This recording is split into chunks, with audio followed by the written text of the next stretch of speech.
Oke, post ini ditujukan untuk kalian yang punya anak. Kalau kalian belum punya anak, mau didengarkan silakan, mau scroll silakan.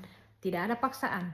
Jadi begini, kalau kalian tanya anak kalian, dia mau punya tas apa dan dia jawab misalnya Mario dan dia dapat tas Mario, dia senang banget sama tas Mario. Dia pakai ke sekolah dan beberapa hari kemudian dia bilang dia nggak mau pakai tas Mario lagi. Sebagai orang tua pasti kita tanya, kenapa alasannya? Ada yang bilang jelek tasnya. Iya.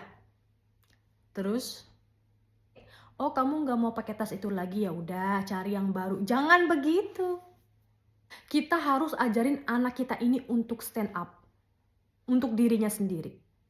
Nah terus saya tanya, menurut kamu bagus nggak tasnya? Dia bilang enggak, setelah orang bilang enggak, bagus gitu. Tapi sebelumnya dia senang banget sama tas Mario-nya ini. So saya bilang, selama kamu suka tasnya, selama kamu suka itu, lakuin. Saya kasih contoh, papanya kan suka pakai topi. Nah saya kasih contoh begini, hey papa, menurut saya topi kamu nggak bagus. Terus saya tanya sama anak saya, menurut kamu papa harus stop nggak pakai topi? Enggak.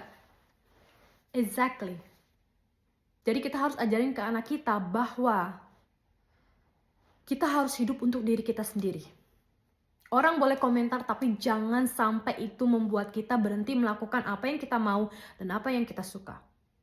Jadi apa yang harus kita ajarkan ke anak-anak kita, yang saya harap ini juga terjadi sama saya dulu, daripada saya harus jadi people pleasure, like, saya ini nggak bagus, oh ya saya stop pakai ini. No, stand up for yourself. Nah itu yang harus kita ajarkan ke anak-anak kita, jangan lemah, jangan lemah. Setelah itu saya bilang, menurut saya tas kamu bagus. Menurut kamu papa? Papanya bilang tasnya bagus. Saudaranya bilang tasnya juga bagus.